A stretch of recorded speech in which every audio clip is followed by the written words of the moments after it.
Hey YouTube, Full Throttle here, back after a while. Sorry about that.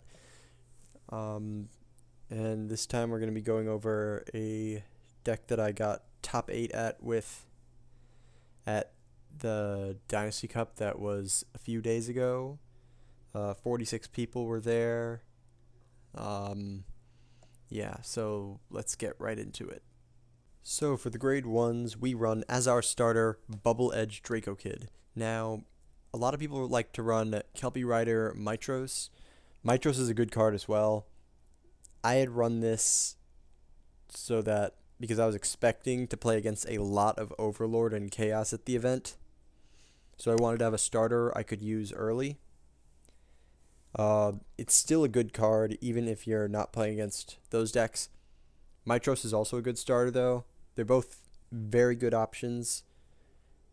But like it depends on sort of what decks you're expecting to play against. If you're expecting to play against something that can get rid of your starter before you can stride, you definitely want to go into Bubble Edge as your starter because Bubble Edge is very good for that purpose because Bubble Edge can go into the soul and get you a few draws early game with Tidal Assault. And also, once you get to your first stride, second stride, you can put Bubble Edge into the soul, give the skill to a Melania, sorry, not a Melania, an Adelaide, a Supreme Thavas, or a Tidal Assault, and then have an Orthia behind that card, and then you can get a draw 3 with Alexandros. So that's very helpful because you are putting in a lot of pressure and you're also drawing cards as well. So you're able to then defend after they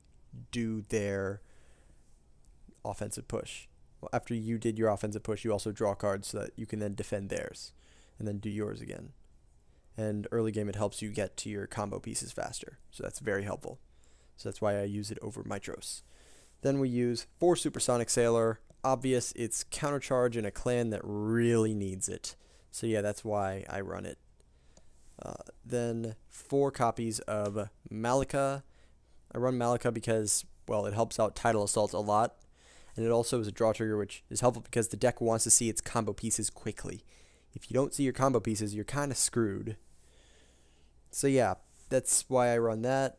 4 copies of Refit Sailor. Refit Sailor because it's, well, a heal trigger that countercharges. Lots of countercharge in this. Well, lots of countercharges needed for this deck because it uses lots of counterblast. So I use Refit Sailor because countercharges to refund my resources. And then 4 copies of Petros. Petros is used because it's more drawing to then get into your combo pieces because you do want to get into your combo pieces. So yeah, you want to really just get into your combo pieces as quickly as possible so that you can then make your turns as deadly as possible, as quickly as possible. So yeah, that's why I use this specifically as my grade 0 lineup. Gonna go to the grade 1s now. So for the grade 1 lineup, we run 4 copies of Ocean Keeper Plato. Plato is a perfect guard, so obvious, and then countercharges, which is also very helpful for the deck because the deck uses lots of counterblast, so you want to have a lot of cards that countercharge to make up for that. That's why we run it, and because there's not really anything better to run. Then 4 copies of Kelpie Rider Nikki. It's a stride fodder.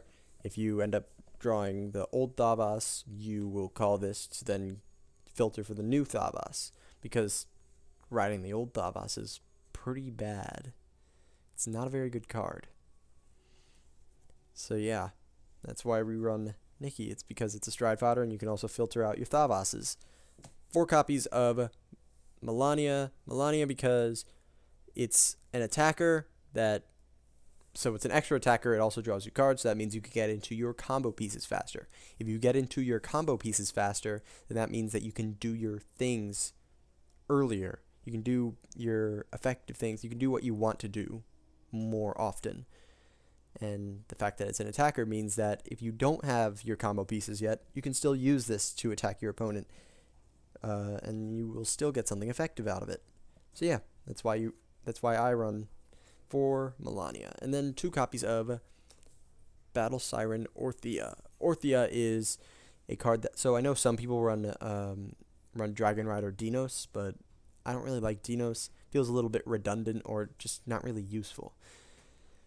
Orthia, oh yeah, also Melania and Orthia both have resist, so that means that it's very helpful against Chaos, and with Overlord they can only snipe 1 resist per turn, so that's very helpful. So for Orthia, its skill reads, once per turn, Generation Break 1, Rearguard Circle, Counterblast 1, Soul Blast 1. At the end of the battle that this unit boosted a rearguard, you may pay the cost. If you do, choose the boosted unit and stand it and give it minus 5,000 power. This is very helpful because with your Alexandros turns, everything's going to be getting huge numbers anyways, so the minus 5,000 is like saying, oh, my 36k rearguard is now a 31k rearguard. It's still, you're still going to have to G-guard it and then something else just to block it. So yeah, very helpful. And then also with Bubble Edge, this with a restanding rearguard means that you will then be getting a draw 3. Very helpful. Very, very helpful, because then that means that you are getting a total of 6 cards into your hand that were not in your hand at the beginning of your turn. And if you use Melania's skill or Sipla's skill, then that's even more. So yeah, that's why. So then you'll be drawing more and more cards, getting your combo pieces faster and defending better, which is why we run all the drawing. So yeah, let's go into the grade 2s. So for the grade 2s, we run 4 copies of Battle Siren Adelaide. Adelaide is a very helpful card. So when you call her, Counterblast 1, Soul Blast 1, she gets plus 2,000 power, and once per turn, when she attacks a Vanguard, stand her. This is a very helpful skill in the deck because it's a multi-attacker. You can, and on an Alexandros turn, you just swing this at a rearguard, then swing with something else, then attack Vanguard with Alexandros. Alexandros will then stand the 2 rearguards that just attacked, and then now you have the restanding 16k minimum, which is very helpful in the deck because this is more attacks, and more attacks means they need more cards in hand. And with the new Thavas, you could give this resist if you have nothing really to back row attack with. And that's very helpful against decks like Kagero, because Denial Griffin now gets ignored, which is very helpful. So yeah, that's good. And being a multi-attacker means that you can also activate your wave restrictions. But like, doesn't even matter if you're activating your wave restrictions, you're still getting more attacks, which is always helpful. 4 copies of Tidal Assault. Tidal Assault, staple in the deck. At the end of the battle that this unit attacked a Vanguard, you may, well, it's not, you may, it's if you have an Aquaforce Vanguard, stand him, he gets minus 5,000 power until end of turn. It's a once per turn ability, so it's a mandatory ability, and it's the first time that it attacks a Vanguard.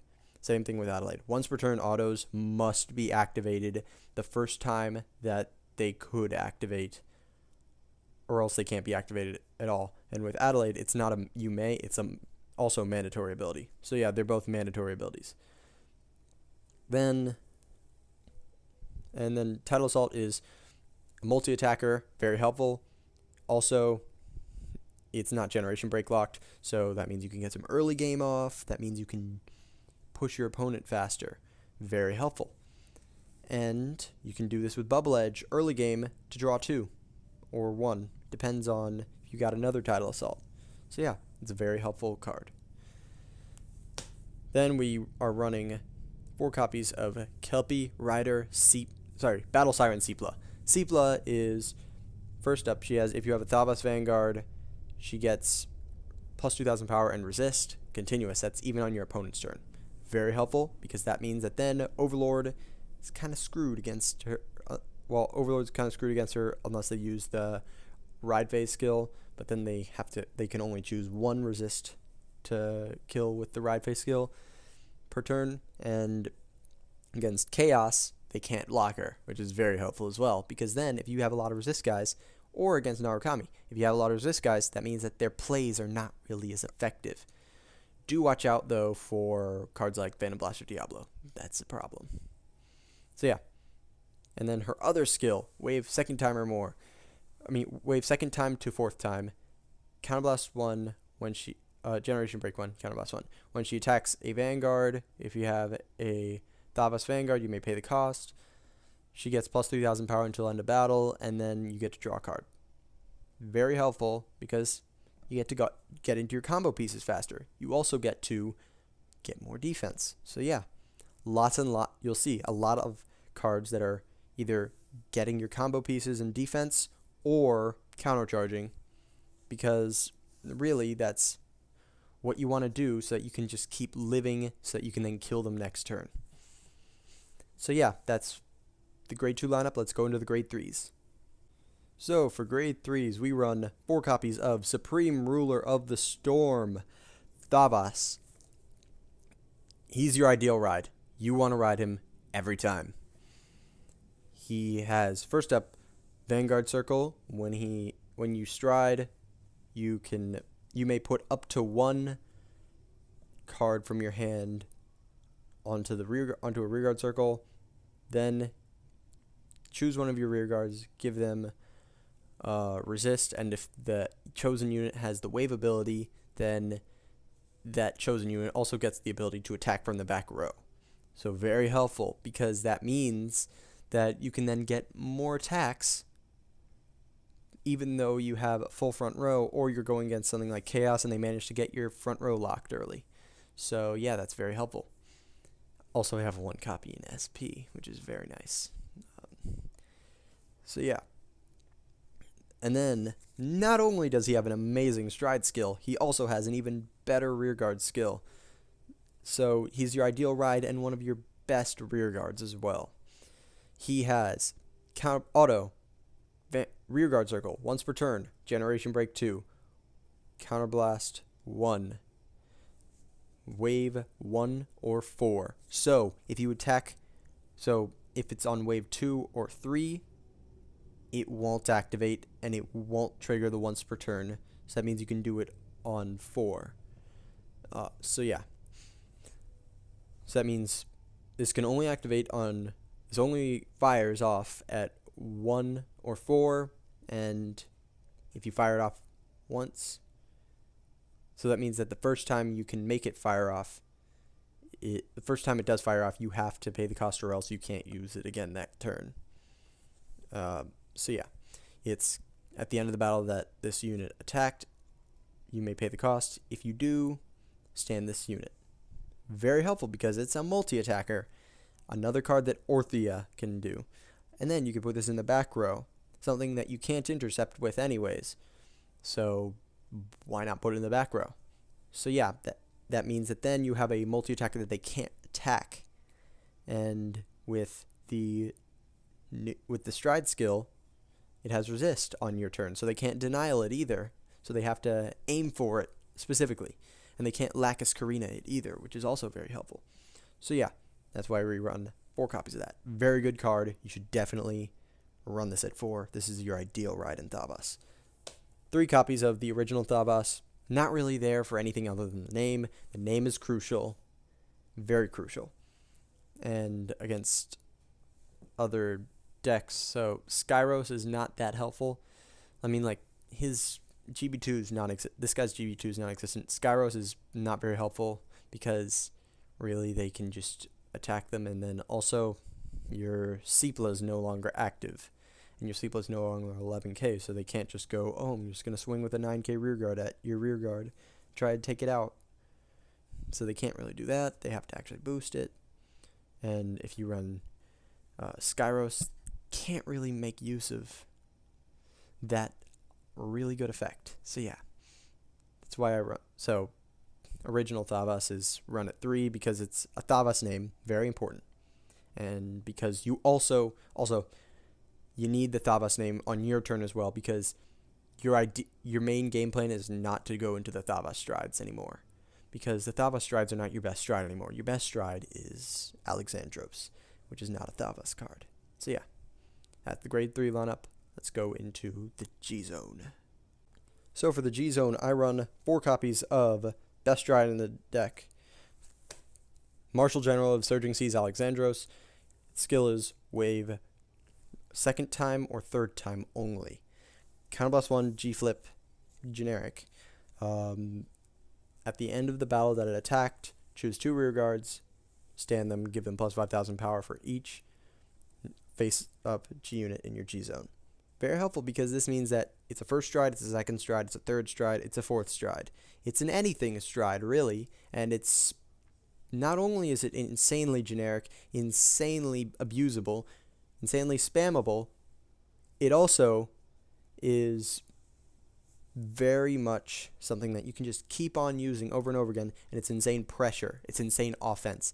It means that you're getting more and more attacks, and in combination with a rear guard of Supreme Thavas, or Adelaide, or Tidal Assault, or something in front of an Orthia, that's more and more attacks, or an Orthia behind something that can restand on its own. So then that means that you can then have something that's got huge numbers that's attacking 3 times. And then the other thing is also attacking with huge numbers. So they have to deal with a lot of stuff. Very good stuff. I think you guys can see why I'm playing this deck, because this kind of makes it like Nova Grappler, where it's, oh, I get multi-attack and everything's gigantic. So yeah, very, very good card. And you can use this pretty much whenever you want. 2 copies of Lambros because, well, there's one situation, maybe 2, where you do not want to go into this. You want to go into this instead. First situation, you G-guarded and you were going first. You G-guarded before you strode. You want to go into this instead as your first stride, because that means that these will be giving the same amount of power, but this is free. Now, do note that if you don't have the way to enable 4th battle with rear guards, then you will want to go into this instead. So yeah, it's really, you have to have, and then also if you have very little counterblast, you want to go into this if you want to then also enable the other attacks. So yeah. Then 2 copies of Commando Thavas because it's a 1st stride that you can go into if you don't really have the resources to go into Alexandros, which is very rare, but it does happen. And also if you don't have the combo pieces, this can make anything an attacker. So that's very helpful. And it's a G-flip. Then 1 copy of Wailing Thavas. Wailing Thavas helps you pop something. Wailing Thavas also can provide a very nice finishing push. It's a very Vanguard lane centric. It's a very center lane heavy attack that can really punish your opponent if they were saving their perfect guards. Then 1 copy of Flood Hazard. It's a quad drive. It's a literally anything slot. If I do get a Megiddo, I am putting it in this. I ran another copy of Seabreeze because it's literally anything slot at the tournament. 1 copy of Seabreeze because, well, you need your Generation Break active and you can really punish your opponent for grade stalling. 2 copies of Ice Barrier Dragon. Ice Barrier Dragon is 1st, 4th, anything after 4th. Then it gets plus 10,000 shield. Very helpful because you want to have that. Then Galphelia, it's 2nd and 3rd. So now you have every battle covered as a G-Guard. And it also can unlock, so it's also Soul Blast 1, turn it face down, and then turn a face down card on your field or damage zone face up. That means you can undelete or unlock or countercharge. Very helpful. Then 1 copy of Ihuanis gives your stuff resist and is also a gigantic shield. So yeah, that's why we run that. And you can also use that to set up Alexandros, so that kills the opponent harder. Very helpful. So yeah, that's the G-Zone. As always, thank you for watching. If you like this video, be sure to give it a like. If you want to see more videos like this, be sure to subscribe. If you have any suggestions for the deck, any suggestions for my videos in the future, anything at all, love it, hate it, anything in between, just want to talk, put it in the comments. And as always, I am Full Throttle, signing out.